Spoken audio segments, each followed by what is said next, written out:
नमस्कार बंधू भगिनींनो. आज आपण राष्ट्रसंत गाडगे महाराजांच्या जीवन कार्याबद्दल काही व्हिडिओंच्या माध्यमातून इथून पुढे माहिती पाहणार आहोत. सर्वप्रथम मी गाडगे महाराजांच्या प्रतिमेला आणि विचारांना मनपूर्वक अभिवादन करून त्यांच्या संबंधाने काही विचार आपल्यासमोर मांडणार आहे. आपल्याला सगळ्यांना माहिती असेल की महाराजांचा जन्म हा दर्यापूर तालुका अमरावती या ठिकाणी 1876ला झालेला आहे. त्यांचं लहानपणचं नाव डेबूजी अशा पद्धतीचं होतं. ओरिजिनल नाव डेबूजी आहे. त्यांच्या वडिलांचं नाव झिंगराजी होतं, तर आईचं नाव सखूबाई अशा पद्धतीचं होतं. आपल्याला माहिती निश्चितच असेल की वडील दारूच्या व्यसनामध्ये या ठिकाणी पुरते बुडून गेलेले होते आणि म्हणून हा संसाराचा गाडा कसा चालवायचा ही खूप मोठी समस्या डेबूजीच्या म्हणजेच पर्यायाने गाडगे महाराजांच्या लहानपणापासूनच समोर उभी राहिलेली होती. आणि म्हणून अशा या व्यसनी वडिलांच्या सोबत राहण्याऐवजी डेबूजी हे आपल्या आजोबा आजींच्याकडे राहत असायचे. त्या ठिकाणी ते गुरे चारण्याचं काम करायचे. लहानपणापासूनच भजनं म्हणण्याचा छंद डेबूजींना असलेला आपल्याला दिसून येतो. त्या कालावधीमध्ये बालविवाहाची प्रथा होती आणि म्हणून या डेबूजीचं देखील वयाच्या 15व्या 16व्या वर्षी या ठिकाणी कुंताबाई यांच्याशी विवाह संपन्न झाला आणि त्यानंतर त्यांना 3 मुलं प्राप्त झालेली आहेत. त्यातला एक मुलगा लहानपणीच देवीच्या रोगानं वारला. पुढे 2 मुलं जिवंत असलेले आपल्याला दिसून येतात. मामाची जमीन सावकाराने ताब्यात घेतलेली होती. हा अन्याय लहान वयातच डेबूजीला आवडला नाही आणि म्हणून त्या सावकाराच्या ताब्यातनं मामाची जमीन सोडवण्याचं काम या डेबूजीने केलेलं आपल्याला दिसून येतं. बळी प्रथा त्या कालावधीमध्ये देवाला नवस करत असताना बकरे कापणे, कोंबडे कापणे अशी जी बळीची प्रथा होती, त्या बळीच्या प्रथेचा देखील कडाडून विरोध या ठिकाणी या डेबूजीनं केलेला आपल्याला दिसून येतो. तदनंतर ते घरातून निघून गेलेले आहेत आणि त्यानंतर त्यांनी खऱ्या अर्थानं सामाजिक कार्य आरंभिलेलं आपल्याला दिसून येतं. म्हणतात बाळाचे पाय पाळण्यातच दिसतात. त्या पद्धतीनं लहानपणापासूनच या डेबूजीला समाजाची सेवा करण्याचा आणि समाजातल्या अनिष्ट रूढी परंपरा प्रथा या ठिकाणी संपवण्याचा जणू काही त्यांनी विडाच उचललेला आपल्याला दिसून येतो. आणि म्हणूनच महाराष्ट्र ही संतांची भूमी मानली जाते.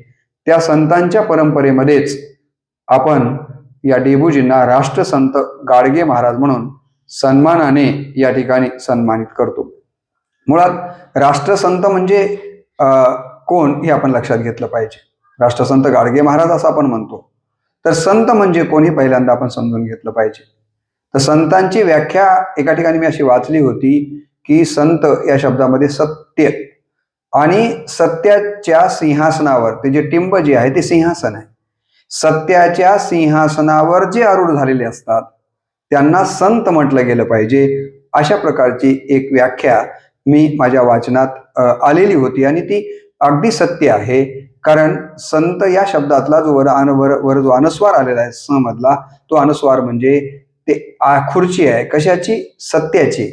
आणि त्या सत्याच्या आसनावर खुर्चीवर जे बसतात म्हणजे जे आसनस्थ असतात त्यांना संत म्हटलं पाहिजे. म्हणजे सत्य बोले मुखे आणि दुखवे अनेकाच्या दुःखे ही खऱ्या अर्थानं सत्ताची व्याख्या आपल्याला या ठिकाणी करता येते.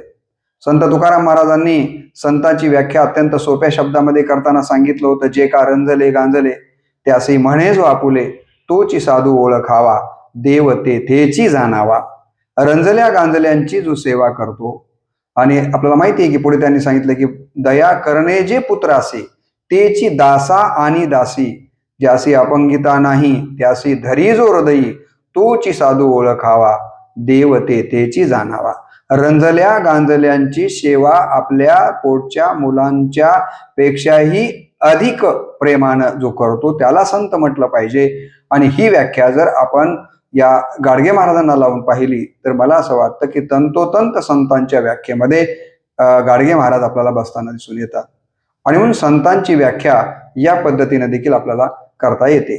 संतांनीच संतांची व्याख्या केलेली आहे, तोची संत तोची संत सोसी जगाचे आघात. जगाने किती जरी आघात केले तर त्या आघातामुळे जो कुठल्याही प्रकारचं डळमळत नाहीये, उलट जसं की सोन्याला मध्ये टाकल्यानंतर उलट सोनं आणखीन झळाळी मारतं, तशा पद्धतीनं जे या लोकांनी किती जरी त्यांची निंदा केली, लोकांनी किती जरी त्रास दिला, तरी त्या आघातांनी जो खचत नाहीये, जो मागं हटत नाहीये आणि सत्याची साजूद सोडत नाहीये, त्याला संत म्हटलं पाहिजे. म्हणून म्हटलं गेलं की तोची संत तोची संत आणि सोसी जगाचे आघात, ही देखील संतांची व्याख्या आपल्याला या ठिकाणी करता येते आणि त्यामध्ये देखील गाडगे महाराज आपल्याला परिपूर्णपणे बसलेले आपल्याला दिसून येतात.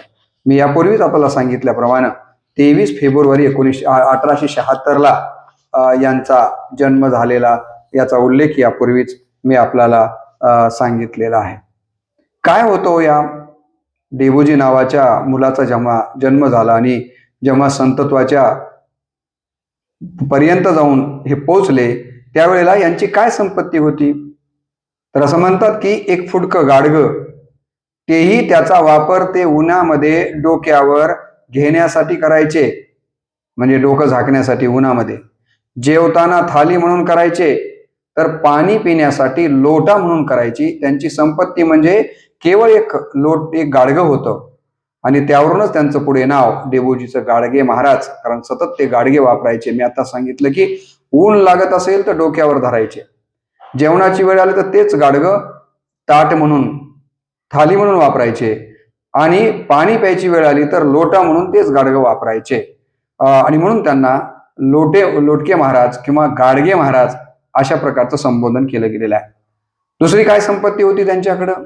दुसरा होता एक झाडू, म्हणजे एक लोटकं किंवा गाडगं, दुसरं आहे ते झाडू, आणि तिसरी संपत्ती म्हणजे एक फाटका चप्पल, आणि चौथी गोष्ट म्हणजे तुटके कपडे. लक्षात घ्या, गाडगं, झाडू, तुटका चप्पल आणि फाटके कपडे याशिवाय गाडगे महाराजांच्याकडं दुसरी कुठलीच संपत्ती नव्हती. कारण त्यांना माहिती होतं की जिंदगीभर कमाए हिरे हो या मोती, जिंदगीभर कमाए हिरे हो या मोती, क्या करे यारो कफन को जेब नहीं होती.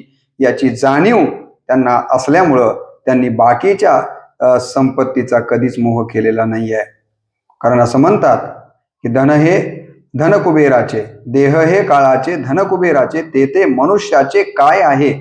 संतांनी सांगून ठेवलेलं आहे की हा देह काळाच्या स्वाधीन आहे, धन कुबेराच्या स्वाधीन आहे, आणि त्यामुळं त्याची फार आस्था करण्याचं कारण नाहीये. आणि म्हणून या संताकडं आपण पाहिलं असेल तर एवढ्याच 4 गोष्टी होत्या.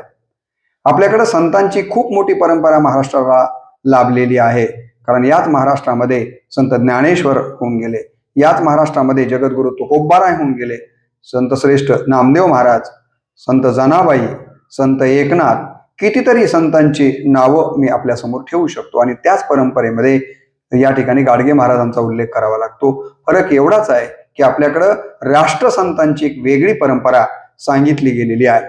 राष्ट्रसंत त्यांना म्हटलं जातं की ज्यांनी राष्ट्रालाच सर्वोपरी मानून त्या राष्ट्रातल्या सामान्य जनतेची सेवा आणि त्या सामान्य जनतेचा विकास हेच आपलं, मला असं वाटतं की ईश्वरत्व मानून त्याचीच सेवा सर्वाधिक महत्वाची मानली, त्यांना राष्ट्रसंत म्हटलं गेलेलं आहे. ज्यामध्ये राष्ट्रसंत गाडगे महाराजांचा उल्लेख करावा लागतो, राष्ट्रसंत तुकडोजी महाराजांचा उल्लेख करावा लागतो, आहे की नाही. राष्ट्रसंत अलीकडच्या काळामध्ये भगवान बाबांचा उल्लेख केलेला आहे. अशा पद्धतीनं राष्ट्रसंतांची एक वेगळी परंपरा आपल्याकडे आहे. आणि या परंपरेची सुरुवात खऱ्या अर्थानं जर कुठून झाली असेल तर ते राष्ट्रसंत गाडगे महाराजांच्या पासून झालेली आहे. ही गोष्ट आपण लक्षात घेतली पाहिजे. आता जर आपण पाहिलं राष्ट्रसंत गाडगे महाराजांच्या विचारांचा जर विचार आपण केला तर काय दिसतं? सर्वाधिक महत्व गाडगे महाराजांनी जर आपल्या आयुष्यामध्ये कशाला दिलं असेल तर ते शिक्षणाला दिलेलं आहे. त्यांनी स्पष्ट सांगितलं की शिक्षणाशिवाय माणूस म्हणजे निव्वळ धोंडा. एक गोष्ट लक्षात घ्या की आयुष्यामध्ये एकही दिवस शाळेत न गेलेले गाडगे महाराज, परंतु गाडगे महाराजांना शिक्षणाचं महत्व किती लक्षात आलेलं होतं. कोण म्हणतं की माणूस शाळेमध्ये गेला म्हणजे शहाणा असतो आणि त्याला तोच विद्वान असतो म्हणून? गाडगे महाराजांसारखी, संत तुकाराम महाराजांसारखी अशी कितीतरी उदाहरणं आहेत की ज्यांनी शाळेची पायरी चढलेली नाहीये, परंतु तुकाराम महाराज सुद्धा म्हणतात की शब्दाची आमुच्या जीवीचे जीवन, शब्दे वाटू धन जन लोका, है की नाही. आणि म्हणून शब्दांचं महत्व तुकाराम महाराजांना किती माहिती आहे. इथं गाडगे महाराज देखील शिक्षणाचं महत्व जाणून होते आणि म्हणून त्यांनी किती महत्वाचं वाक्य, किती महत्वाची गोष्ट सांगितली असते. असं म्हणाले, शिक्षणाशिवाय माणूस म्हणजे निव्वळ दगड आहे, निव्वळ धोंडा आहे. शरीरानं जरी तो माणूस असला, 5 कर्मेंद्रियांनी 5 ज्ञानेंद्रियाच्या माध्यमातून दशेंद्रियानं जरी तो माणूस दिसत असला तरी तो माणूस नाहीये, तो धोंडा आहे, तो दगड आहे.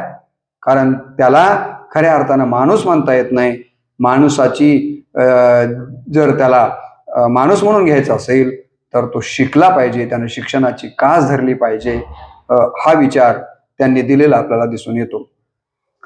शिक्षणाबद्दल त्यांच्या अंतःकरणामध्ये खूप मोठ्या प्रमाणावर आपुलकी असलेले आपल्याला दिसून येते. का त्यांच्या मनामध्ये शिक्षणाच्या बद्दलची आस्था का निर्माण झाली, तर असं म्हणतात की त्या कालावधीमध्ये अस्पृश्यता पाळली जात होती. एका दलित व्यक्तीचं, त्याच्या मुलाचं म्हणा, त्याच्या नातेवाईकाचं पत्र आलेलं होतं आणि उच्चवर्णीय म्हणा कोणीतरी शिकलेल्यांच्याकडे तो पत्र घेऊन जातो आणि तो म्हणतो की हे पत्र आलेलं आहे. कारण त्या काळामध्ये काही फोनची व्यवस्था नव्हती. ते पत्र वाचून दाखवा म्हणून तो जातो, परंतु पुढचा जो माणूस आहे तो काही त्याचं पत्रच वाचून देत नाहीये. ही घटना हा डेबूजी किंवा गाडगे महाराज पाहतात आणि गाडगे महाराजांच्या लक्षात येतं की नाही, इथल्या, जसं की फुले म्हणाले की एवढे अनर्थ एका विद्येने केले, इथल्या गोरगरीब दीनदलित बहुजनांचा, वंचितांचा विकास हा शिक्षणाशिवाय होऊ शकणार नाहीये. शिक्षणाचा अधिकार काहीच लोकांना मिळालेला आहे, काही लोक शिक्षणापासून वंचित आहेत. तेव्हा ते शिकल्याशिवाय त्यांच्या अशा विविध प्रश्नांच्या मधनं मुक्तता होऊ शकत नाही. याच प्रसंगातनं गाडगे महाराजांना असं वाटलं की नाही, आपण शिक्षणासाठी काम केलं पाहिजे. आणि म्हणून आपल्याला माहित असेल की या प्रसंगातनं प्रेरणा घेऊन गाडगे महाराजांनी शिक्षणाला अत्यंत महत्वाचं स्थान दिलं गेलेलं आपल्याला दिसून येतं.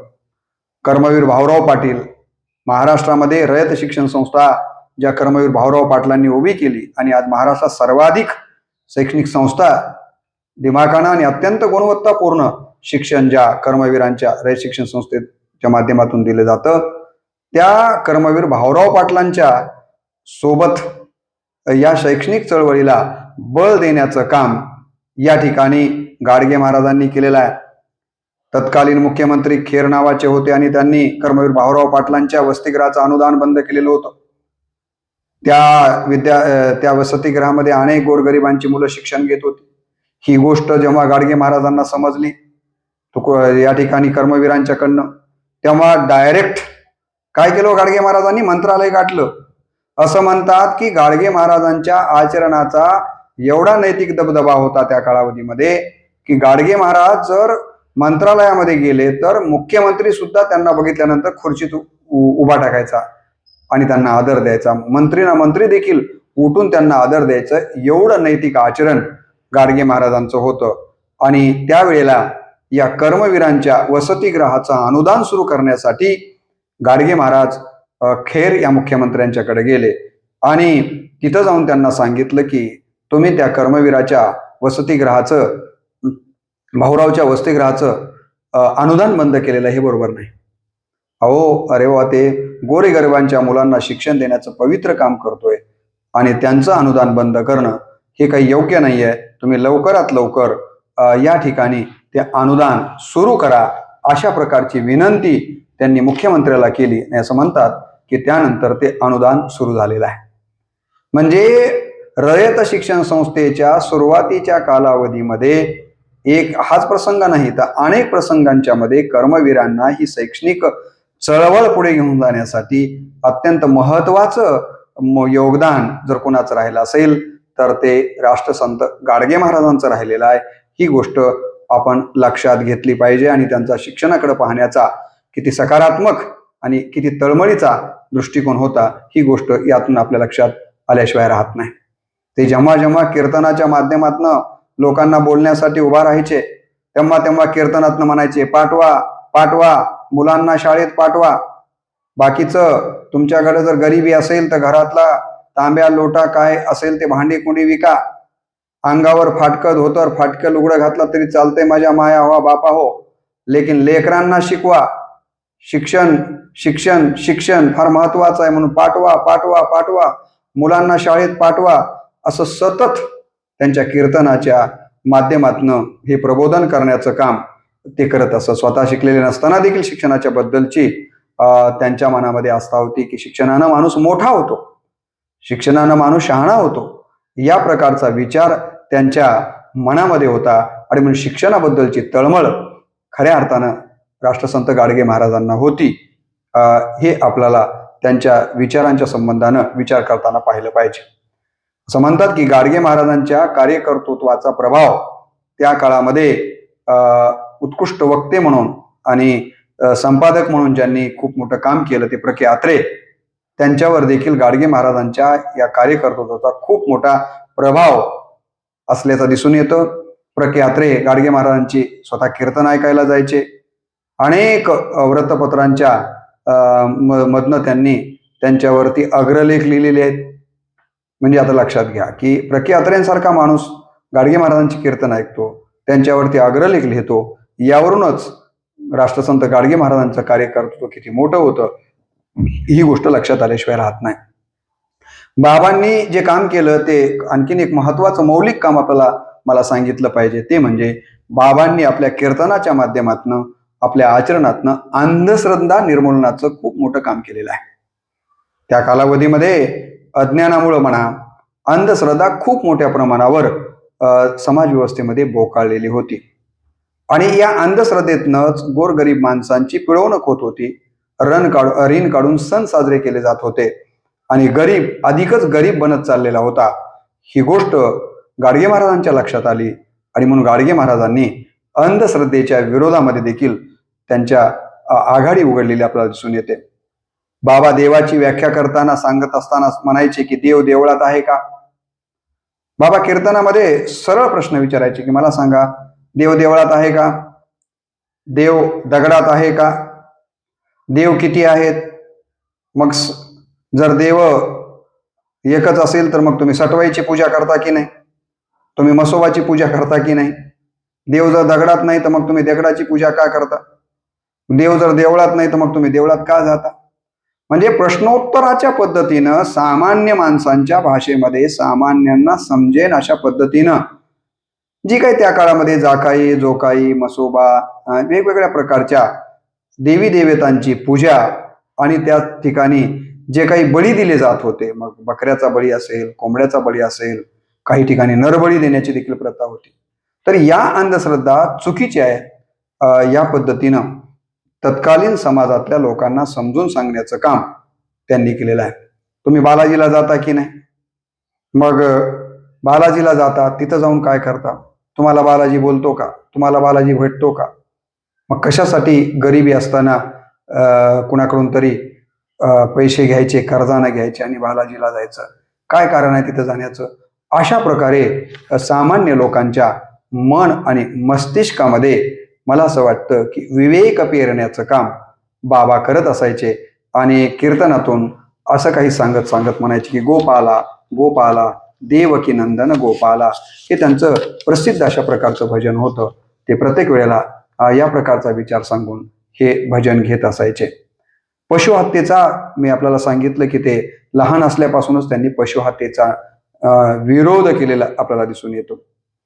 ते म्हणायचे कीर्तनामध्ये, देवाला बकरं चालतं का, देवाला कोंबडं चालतं का, मग चालत नाही तर तुम्ही का कापता. मग देवाला जर बकरं चालतं, देवाला जर कोंबडं चालतं, मग देवाला वाघ बी चालतो, मग वाघ का कापित नाही, तुम्ही सिंह का कापित नाही. देवाला जर तुमचं लेकरू चांगलं व्हावं म्हणून हे कापत असाल तर देवाला माणूसही चालतो, मग माणूस का कापत नाही. अशा प्रकारे विवेकी प्रश्न या लोकांच्या समोर ते करायचे, म्हणायचे की बाबांनो, आपल्या स्वार्थासाठी या पशूंची हत्या करू नका, त्यांचा जीव घेऊ नका. हा जीव घेणं म्हणजे एक प्रकारचं मला असं वाटतं पाप आहे आणि हे तुम्हाला वाटतंय की आम्ही पुण्य करतोय, पण हे चुकीचं तुम्ही करतात. असं बळी देणं योग्य नाही. असा पशुबळी नरबळीचा विरोध त्यांनी त्या काळात केलेला आपल्याला दिसून येतो. ते म्हणायचे की तुम्ही तीर्थाला जाता की नाही. लोक म्हणायचे जाता, तिथं जाऊन काय करता तीर्थामध्ये. आंघोळ करता, मग शुद्ध पाणी तुम्ही अशुद्ध करता की नाही? म्हणजे एका अर्थानं स्वच्छतेचा संदेश खऱ्या अर्थानं त्या कालावधीमध्ये भारतभर जिथं जिथं बाबा गेले तिथं तिथं त्यांनी स्वच्छतेचा संदेश दिलेला आहे. बाबांना कुणाचं मन दुखवावं ही भावना नाही आहे.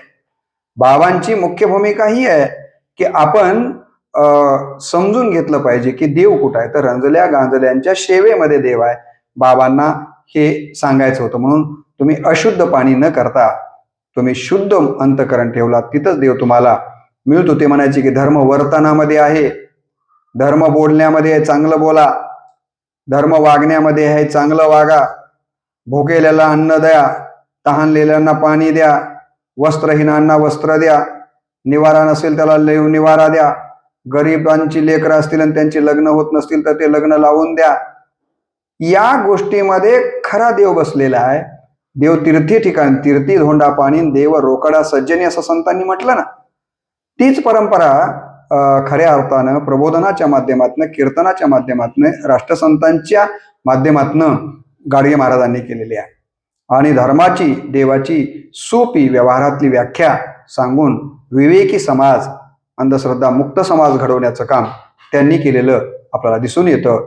आणि म्हणून गाडगे महाराजांचं हे काम मला असं वाटतं की अत्यंत महत्वाचं आहे. ही गोष्ट आपण लक्षात घेतली पाहिजे. गाडगे महाराजांनी दुसरं काय काम केलं, तर गाडगे महाराजांनी स्वच्छतेचा संदेश दिलेला आहे. अलीकडं राष्ट्र पातळीवर, राज्य पातळीवरती आपण ग्राम स्वच्छता अभियान, शहर स्वच्छता अभियान मोठ्या प्रमाणावर शासनाच्या वतीनं राबवलं जात आहे. गाडगे महाराजांनी या स्वच्छता अभियानाचा प्रारंभ त्या कालावधीमध्ये कुठल्याही प्रकारचे साधन हाताशी नसताना केलेला होता. आणि म्हणून तर या राज्याचे तत्कालीन उपमुख्यमंत्री R.R. रावा यांनी त्यांच्या नावानंच राष्ट्रसंत गाडगे महाराज ग्राम स्वच्छता अभियान सुरू केलं. आणि खऱ्या अर्थानं या राज्याच्या, मला असं वाटतं की सरकारनं गाडगे महाराजांच्या स्वच्छतेच्या कार्याला एका अर्थानं सलाम केलेला आहे आणि त्यांच्या प्रतीची एक प्रकारची कृतज्ञता आणि तो विचार पुढे घेऊन जाण्याचं काम आपल्याकडे आजही चालताना आपण पाहतो. आणि एक गोष्ट आपण लक्षात घेतली पाहिजे की गाडगे महाराजांनी या ठिकाणी जो स्वच्छतेचा संदेश दिला तो केवळ लोकांना सांगायचं ना, आपण मात्र ते वागायचं नाही असं नव्हतं त्यांचं. लोका सांगे ब्रह्मज्ञान आपण कोरडा पाषाण असं त्यांनी केलेलं नाहीये. ते स्वतः गावामध्ये जायचे. ज्या दिवशी त्यांचं कीर्तन त्या गावात असेल तर रात्रीला कीर्तन असेल तर दुपारीच त्या गावात ते पोहोचायचे. अगोदर ते सगळं गाव झाडू हातामध्ये घेऊन स्वच्छ करायचे, मंदिर स्वच्छ करायचे. बघा, ही स्वच्छतेचा संदेश आचरणातनं देण्याचं काम त्यांनी केलेलं आपण पाहतो. आणि महाराज हातामध्ये झाडू घेऊन झाडतायत हे लक्षात आल्याबरोबर सगळं गाव त्यांच्याबरोबर ते गाव स्वच्छ करायला लागायचं, ग्राम स्वच्छ करायला लागायचं. म्हणजे स्वच्छतेचा संस्कार गावोगाव करण्याचं काम स्वआचरणातनं, स्वकर्मातनं जर कुणं केलं असेल तर ते गाडगे महाराजांनी केलं होतं. ही गोष्ट आपण लक्षात घेतली पाहिजे. ते असं म्हणायचे की घराच्या बाहेर केर कचरा टाकू नका. स्वतः प्रात्यक्षिक करत आणि सांगत की बाबा केर कचरा टाकायचा तर एका ठिकाणी जमा करा.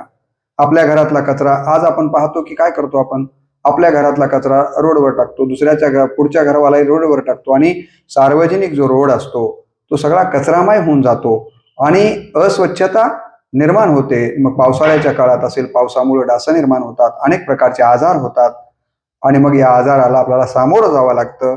त्यामुळं गाडगे महाराजांचं म्हणणं असं होतं की कचऱ्याची विल्हेवाट आपण आपल्याच घरातनं व्यवस्थित पद्धतीनं लावली पाहिजे. केर कचरा कुठेही टाकता कामा नये. ते म्हणत की इतरांना कळवून कुणीतरी घेऊन जाईल या प्रकारचा विचार न करता आपणच कचऱ्याची विल्हेवाट लावण्याचा प्रयत्न केला पाहिजे. त्यांनी अनेक नदीवरती घाट बांधलेले आपल्याला दिसून येतात. अशा पद्धतीनं स्वच्छता करण्याचं काम त्यांनी केलेलं आहे. ग्राम स्वच्छतेमधलं खूप मोठं काम या ठिकाणी त्यांचं आपल्याला पाहायला मिळतं. पुढे आपण पाहतो की त्यांनी धर्मशाळा उभा केलेल्या आहेत. अनेक ठिकाणी त्यांनी धर्मशाळा उभ्या केल्या. मुंबई सारख्या ठिकाणी सुद्धा त्यांनी धर्मशाळा उभ्या केलेल्या आहेत की गोरगरीब लोक जर कुठे गेले तर त्यांच्या राहण्याची व्यवस्था झाली पाहिजे. दवाखाना व अन्य बाबी बाबतीमध्ये सोयी म्हणून या धर्मशाळा त्यांनी उभा केलेल्या आहेत. महाराष्ट्रामध्ये सर्वत्र त्यांनी बांधलेल्या धर्मशाळा आपल्याला दिसून येतात. पंढरपूरला ते गेले तर पंढरपूरला जाऊन ते कधीच पंढरीच्या पांडुरंगाचं दर्शन घ्यायला मंदिरात गेलेले नाही आहेत. तिथं जाऊन ते काय करायचे, तर पंढरपुरामध्ये वारकरी आले तर तिथं एक तर स्वच्छतेचा संदेश द्यायचे नव्हे, स्वतः झाडू हातामध्ये घेऊन पंढरपूर जिथं जिथं अस्वच्छ दिसतंय तिथं ते स्वच्छ करण्याचं काम करायचे. ते म्हणायचे की मंदिरामध्ये पांडुरंगाचं दर्शन मला तिथं नाही, तर मला या झाडू आणि या स्वच्छतेमध्येच पांडुरंग दिसतो.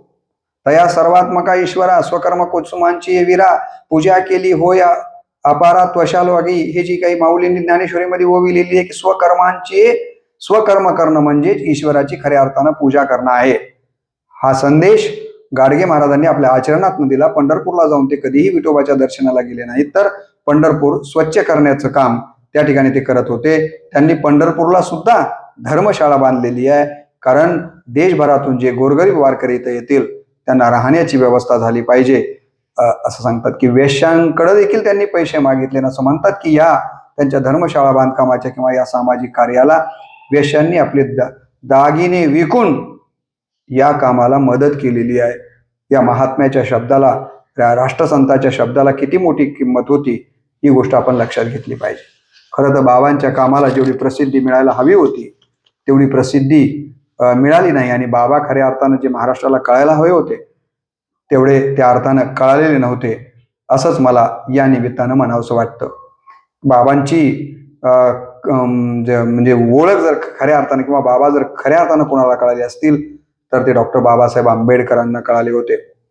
असं म्हणतात की बाबांच्या वरती डॉक्टर बाबासाहेबांचा जीवापाड बाबासाहेबांचं प्रेम होतं. बाबा आजारी पडलेत हे समजलं आणि बाबासाहेब त्यावेळेला मंत्री होते. तर मंत्री असताना बाबासाहेबांनी बाबा आजारी येथे कळाल्याबरोबर 2 घोंगड्या घेतल्या आणि बाबासाहेब राष्ट्रसंत गाडगे महाराजांना भेटायला गेले. आणि त्या काळामध्ये अधिवेशन चालू होतं. अधिवेशनाला न जाता बाबांच्या भेटीला ते गेले. बाबांना जाऊन भेटल्याबरोबर बाबा त्यांच्याकडे बघितले आणि बाबांना ते म्हणाले की बाबा म्हणाले, बाबासाहेब तुम्ही का आलात? तुमचा वेळ फार महत्वाचा आहे आणि अशा महत्वाच्या वेळेच्या माणसानं असं माझ्यासारख्याकडे येणं योग्य नाही. या पद्धतीचा विचार त्यांनी त्यावेळेला व्यक्त केला होता. परंतु बाबासाहेब म्हणाले की नाही, तुम्ही आजारी आहात हे मला समजल्याच्या नंतर मला राहवलं नाही आणि म्हणून मी आपल्या भेटीला आलोय. आणि नुसतेच बाबासाहेब रिकाम्या हाताने भेटीला गेले नाही, तर 2 घोंगड्या तिथं घेऊन गेलेले आहेत. म्हणजे लक्षात घ्या की 2 प्रबोधनकारांची एकमेकांची भेट झालेला तो क्षण किती महत्वाचा क्षण असेल आपण लक्षात घेतला पाहिजे. या व्हिडिओमध्ये शेवटचा एक प्रसंग सांगून मी थांबणार आहे. बाबासाहेबांनी हिंदू धर्म सोडून नवीन धर्म स्वीकारण्याचा निर्णय घेतलेला होता. असं म्हणतात की बाबासाहेबांचा हा निर्णय अनेक धर्मीयांना माहिती झाल्यामुळं अनेक धर्मीय असं म्हणत होते की बाबासाहेबांनी त्यांच्या अनुयायासह आपला धर्म स्वीकारावा. मुस्लिम धर्मियांना वाटत होतं, ख्रिश्चन धर्मियांना वाटत होतं, हिंदू धर्म तर ते सोडणारच होते. मग आता बाबासाहेबांच्या मनात प्रश्न निर्माण झाला होता की आपण कोणता धर्म स्वीकारायचा, त्याचं चिंतन बाबांचं चाललेलं होतं बाबासाहेबांचं.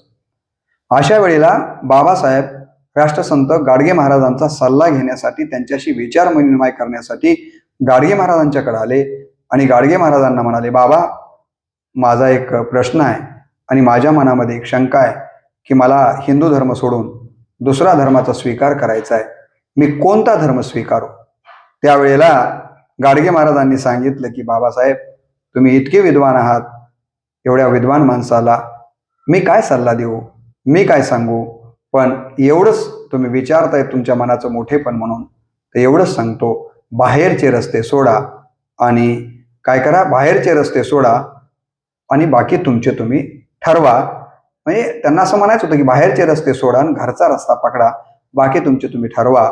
आणि आपल्याला आश्चर्य वाटेल, बाबासाहेबांनी तसंच केलं. बाहेरचे रस्ते सोडा म्हणजे बाहेरच्या देशामध्ये जन्माला आलेले जे जे कोणी धर्म असतील, मग मुस्लिम धर्माचा जन्म हा बाहेरच्या देशात झालेला आहे, ख्रिश्चन धर्माचा जन्म हा बाहेरच्या देशामध्ये झालेला आहे, आणि या देशामध्ये जन्माला आलेले धर्म म्हणजे बौद्ध धर्म आहे, महावीर चा धर्म, जैन धर्म आहे, असं त्यांना सूचित करायचं होतं. आणि तसंच घडलं. बाबासाहेबांनी बाहेरचे रस्ते सोडले आणि आपल्याच देशातला बौद्ध धर्म स्वीकारला. बाबासाहेबांनी बौद्ध धर्म स्वीकारत असताना गाडगे महाराजांनी दिलेला सल्ला निश्चितपणे अंगीकारलेला आपल्याला दिसून येतो. म्हणजे बाबासाहेब आंबेडकरांसारखं विश्वरत्न ज्ञानसूर्यानं देखील गाडगे महाराजांच्यावरती जीवापाड प्रेम करावं, एवढं हे मोठं व्यक्तिमत्व त्यांच्या पुण्यस्मरण दिनाच्या निमित्तानं आपण या व्हिडिओतनं त्यांचे काही विचार पाहिलेले आहेत. पुढच्या व्हिडिओमधनं मी त्यांच्या पुढचे विचार आपल्यासमोर मांडणार आहे. आज आपण याच ठिकाणी थांबू. रामकृष्ण बदने हे इंग्रजी माझं यूट्यूब चॅनल आहे, त्याला आपण सबस्क्राईब करावं. हा व्हिडिओ आवडला असेल तर कमेंट करावं, शेअर करावं, लाईक करावं, एवढीच अपेक्षा व्यक्त करून आजच्या पुरतं मी या ठिकाणी माझ्या वाणीला पूर्णविराम देतो. नमस्कार.